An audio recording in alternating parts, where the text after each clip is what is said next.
Okay, welcome to the second part of this overview of this engine rehab in my 79 Chevy pickup. And we were talking, just got done talking about the hose, some of the hoses here, and talking about the air conditioning hose there does not reach, it's too short, so that'll have to be resolved. And it's got a original positive battery cable here. This came off a junkyard truck, both these did, and I was just amazed, along with the battery box, and I was amazed to find those, because that's just, you can't even buy those originals anymore. You can buy a close copy but not the originals. So did that. Now that breather tube over there, you'll notice it's a real shiny black. That was originally the color it's supposed to be. When I cleaned it up, I found shiny black paint on it, so I did that. And that piece of connecting tubing that goes to the breather on the air cleaner, all it is, this is the original, and all it is, I just took a piece of 3/4 inch heater hose and snipped off the correct amount of it and used it for that. You can see this is original. Get out of here. I don't know what that is flying around my hand there. Probably something can sting me, but it wants to get me. See how it's got those grooves in it again? That's another hallmark that this was original, and it's almost hard as rock too. And the problem with this was, I don't know if you noticed or not, but the one part has kind of been enlarged because it's been on there a long time. It's too loose now, so I couldn't use it.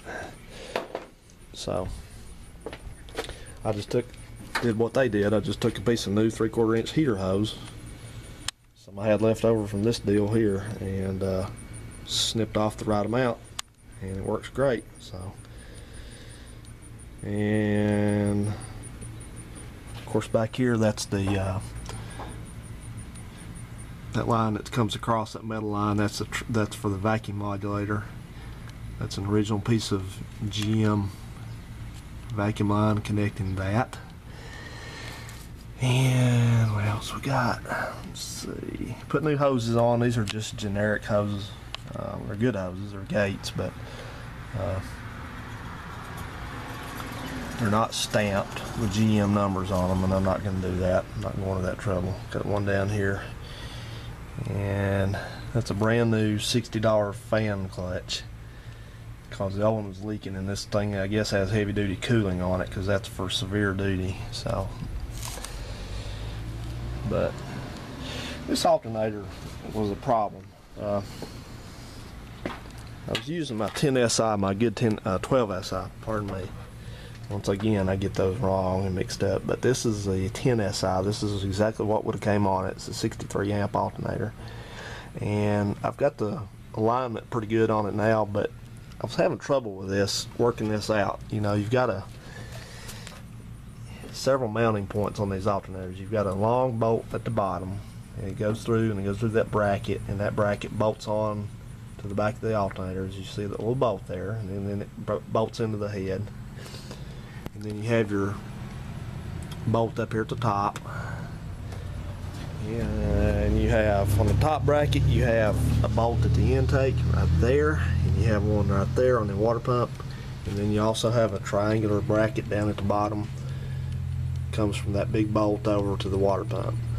So I was having some problems getting this thing to line up, and you know, I left all the brackets tightened down, and I was just trying to bolt the alternator on, and I'd bolt the bottom bolt almost tight so I could still swivel it a little bit, and the alternator would be about 2/3 of an inch away from the bracket up there at the top. So make a long story short, I puzzled over this, and I finally just couldn't work it out, so I had to ask for help, and I got on the I think it's called 47 to present Chevy truck board, something similar to that, and showed some pictures and got some advice, and the guy gave me a real good piece of advice, and I actually used his advice, and it worked, and kind of discovered some on my own, and I'll tell you what that is. What he said he said you need to loosen up that bolt there, you need to loosen those two bolts down there. She bottomed it out. Anyway, loosen those up, and then you could get it to tighten down correctly. Well, that worked. It did. Why it did, I don't know, but it did. And so that's fine. But the thing I noticed though, when I got it put back together though, even so it was bolted down, it was still a little bit out of alignment. So what I tried this time around, when I put this newer remanufactured alternator on it, I loosened up every bolt on it. I loosened up that one, the long one. I had to take it out, of course. The two on the water pump, I loosened that one, of course, had to take it out. And I loosened those two, one on the intake and one on that water pump area. I got every bolt and every bracket loose. And then the first thing I did was I put the alternator on, back in place, got the belt on it. She rides around, doesn't she? And got it relatively snug, the belt snug, and then I tightened the bottom set of bolts up first, and then I came back. The last thing I did was I tightened these two top bolts on, because they've got a little bit of give, you know, in them, not much, but enough, I guess, and it lined it up. So if you ever have problems with one of these things, take a shot at it that way, and it may work out for you. So that's kind of a rough overview. I've probably skipped a few things, but let me tell you what I've got left to do and what's not actually correct on it. I've still got to fix that wiring harness. I'm not missing a bolt down there on that. You see it's bolted in the back, and it's not right there. Well, that thing is not very heavy, so one bolt will hold it just fine. But what happened was the rear bolt would come out. This one up here wouldn't. And I mean, I'm saying I'm not going to put much force on it. I ain't about to snap a damn bolt off in the head in the middle of all this. So when it would not come out with reasonable, even turn with reasonable pressure, forget that. So that's how it is. And that's how it's going to be. So, and I've already put up a video about these clamps. These stupid, cheap, junk reproduction tower clamps like that one. Do not waste your money on those. So that didn't work out. I had to use my original old worm drive clamps. You can see here, very pretty clamps, but they work great. And the reason being is those tower clamps, those repros, they're so weak that I was actually legitimately afraid that they'd blow, the hose would blow off. So I just forget it. The heck with it. So having to use these. And anyway, I was saying in that video, I'll just repeat it here, that this truck actually, I don't think ever had tower clamps on it. I think that was earlier. You know, that's just the first thing I remembered, and so I ordered those. But I think actually, from looking at cars in the junkyard, it actually should have had those wire clamps on it. So I may or may not change those later. I had to put a new accelerator cable on it. The old one was just worn out, I guess. It wouldn't let the carburetor come back to idle. It was just, I tried to clean it and lubricate it, and it just wasn't having it. So had to replace that. And of course the one I put on there is longer than the original. I'm sure this is more offshore stuff, but it works. And what else? Still got to get a fan shroud. Fan shroud's going to be a little bit of money, so I'm not planning to run it much without a fan shroud, but you ain't going to find one in the junkyard. I can already tell you that. Give that idea. If you do, you're a lucky guy. So I got to get a fan shroud, and I have to get the duct that goes from over here up to the air cleaner. So, and let's see, what have we got left? That's original. That's an original line. I showed you about that. Completely original right there. And you can see the routing of this back here. This comes from the brake booster. No clamp. Comes back. It's got a clamp on that end. That tube runs through that grommet back there, in there, and then runs over to the carburetor. Like so. Boom, boom, boom, boom, boom, boom, boom. And what else? Let me think. That's about it, really. A pretty short list. You notice I didn't really do much of anything else with this. Oh yeah, well, I did replace this whole entire wire harness up here. I was telling you about that. Had the radiator and everything out. And this, I know I'm jumping around, but this vacuum tubing, this was all in one piece. I managed to find this, just take every last bit of this off a truck. Had every bit of it still left in good shape. So. But I had all this radiator and stuff out, so redid that. Still got to get a little spacer for it right here. It's still kind of loosey-goosey. But yeah, I had to put a new vacuum advance on it. So the good thing was the parts that I did have to buy were not that bad. They weren't that expensive. I think the accelerator cable was like $13, and the hoses were, you know, they're reasonable. I already had the belts. Battery, I just had to buy a battery, and it was like $80-something. So batteries are expensive these days. The days of $45 and $50 batteries are no longer here. They're gone. So some of you guys have been asking me about what my plans are from here on out. If this thing will actually run now, I hope it will. If it'll actually run, then I need to use it. I mean, I'm not going to be messing with it much right now because I got other stuff this summer. Man, we're already at the end of July, so I'm probably going to do some transmission work on it. I think you see over here I've got what everybody calls a kickdown cable, the tent cable. That's its name for it. Is laying over here. That's because that thing's stuck. It's busted anyway. It's supposed to have right there, that's where it goes into the bracket, and you see the little plastic ears are missing off of it. Well, somebody's redneck repair to it has put in a wood screw right there in that hole, so I'm not sure what happened to it, but it does not pull out or retract. And so that's another something that has to be dealt with, but I'll deal with that later. So right now I just want to get it moving, get it out of the driveway, and do all that and get it. Probably what I'm going to do immediately is I've got the grill and the headlight bucket. I'm going to fix the front end on it, and so that don't look so bad. And I'm probably going to go fix the gauges on it, put that glass and stuff back in. And that's about it right now. I'm not going to worry about the body. I might do some work on the wheels and stuff, but that's about it. I'm not going to do any work on the body right now. The interior ain't that bad, so just going to use it. So I guess probably what I'll do this last little part of this video is I'll just kind of talk about some things I use, some tools I used, and by the way, here's the air cleaner. This is nice shiny air cleaner. Just use a generic black air filter. This was clear. I painted it flat black, semi-gloss black. This little element holder in there, and get the original hose on it with the paint mark on it. I get on to other people say that they're too OCD about stuff, but I think I'm the world's worst about stuff like this. I had this hose out here. I was actually out there with gas cleaning the grease off this. So got the air cleaner. So let me just tell you briefly about what I used. I used sandpaper.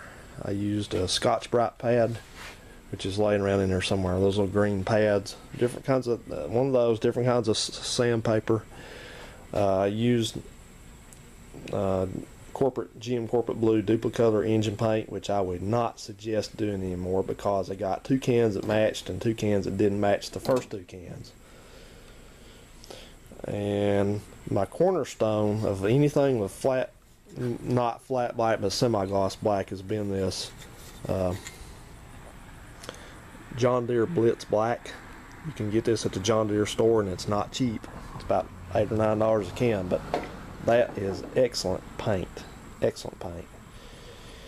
And for things like this air cleaner and that tube in there that had to be real shiny gloss black like this one is, like that. Just heard a hawk out there. You hear that? Kill. I use this Rust-Oleum high performance enamel. 15-minute fast dry, that's a lie. It is not. It takes about a day and a half for that stuff to cure. It's tacky, it's sticky until then. I mean, it may be dry, but it's soft. It does not harden up until like 2 or 3 days.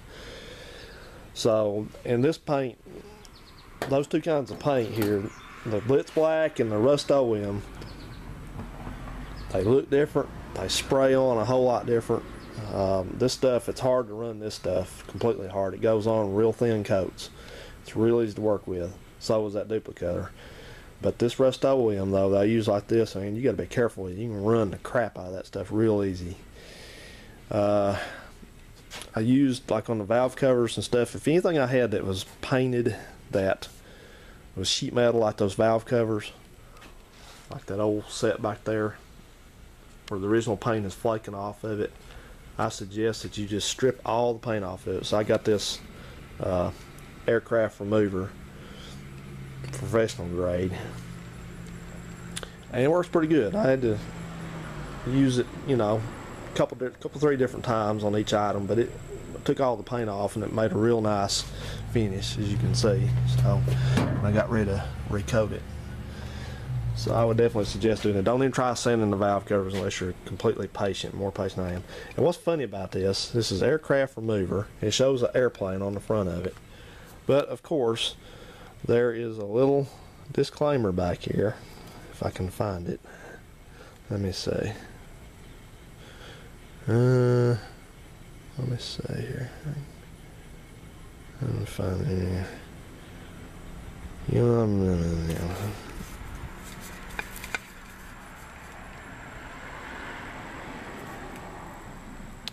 Oh yeah, there it is. Do not use on aircraft. Whatever.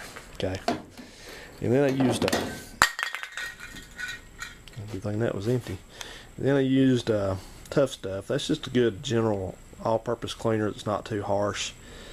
So it's good for like cleaning hoses and plastic parts and stuff like that. So of course on the heavy stuff I had to use gas. That's the only thing that would cut the grease off. So okay guys, that's a pretty extensive overview about it. As far as tools, I just use just common hand tools on this. A lot of extensions and pliers and channel locks and things like that. Screwdrivers, you know. So of course we got a debris field in here of broken parts and stuff for us to replace. So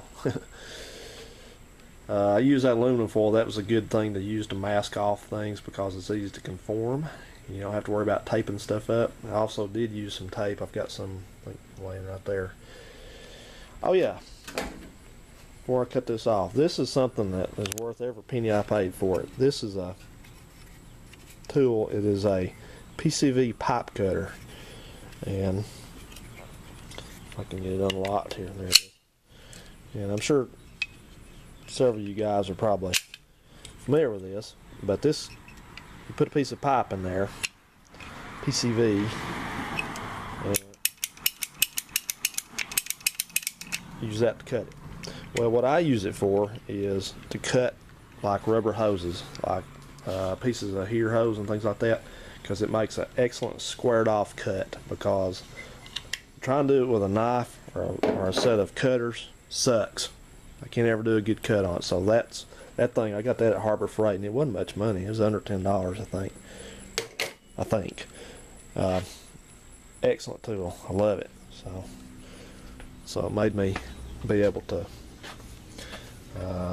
get some nice clean cuts on my hoses and stuff. So, and final thought on this is generally my paint performance ranged from very good to poor. Had to redo some stuff. Had some hard time matching colors. Some of this stuff's hard to find.